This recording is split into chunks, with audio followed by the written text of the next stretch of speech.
press is going to keep pressing Nixon to answer questions, and he won't answer it.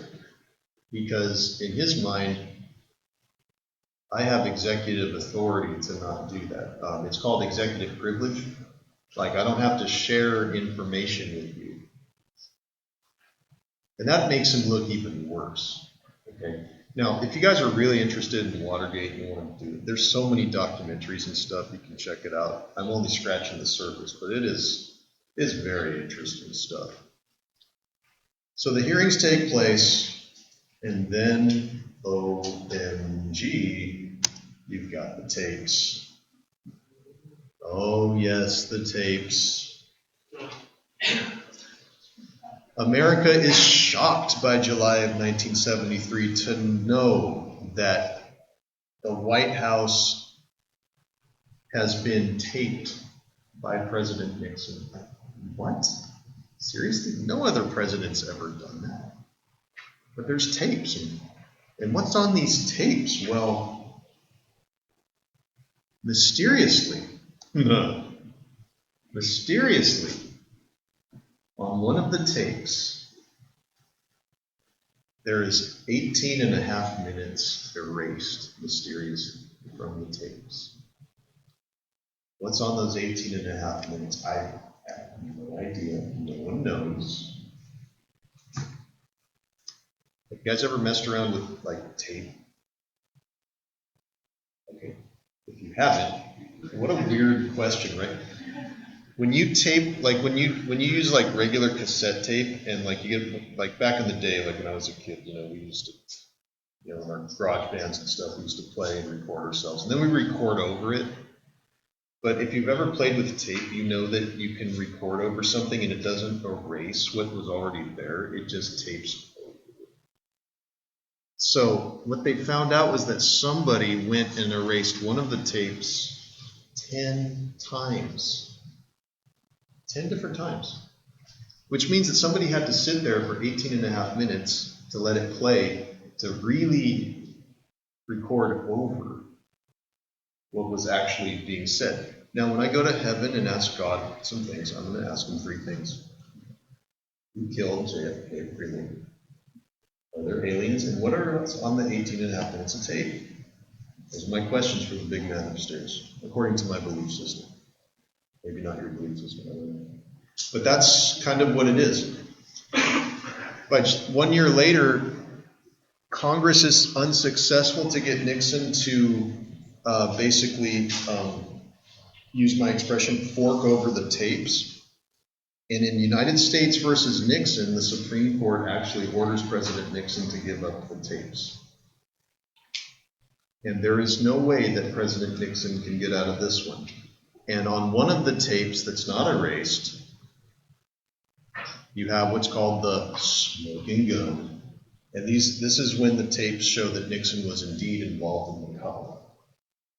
The crime? No, it doesn't prove that. It just shows that he was involved in the cover-up of the crime. But still, you've got this. You know what I think's on the 18 and a half minutes? I think it is a conversation in which somebody's talking to him about the actual crime itself, because history shows that President Nixon, long after the fact, because he's dead now, guys, so that's when books come out, you know what I'm saying? You guys got me? Okay, so basically, what we found out over time is that Nixon not only was involved in the cover-up, he was involved in the break-in from the very beginning. He himself did not break into the White House. That's what he had creep for. They did. So that's probably what's on the 18 and a half minutes. We'll really never know. Again, I'll ask the Lord. Okay. So President Nixon has absolutely no way to get out of this one, and he knows that impeachment is coming. And by 1974, Congress has the votes for impeachment, but Nixon resigns. And he's the only president to ever resign from office.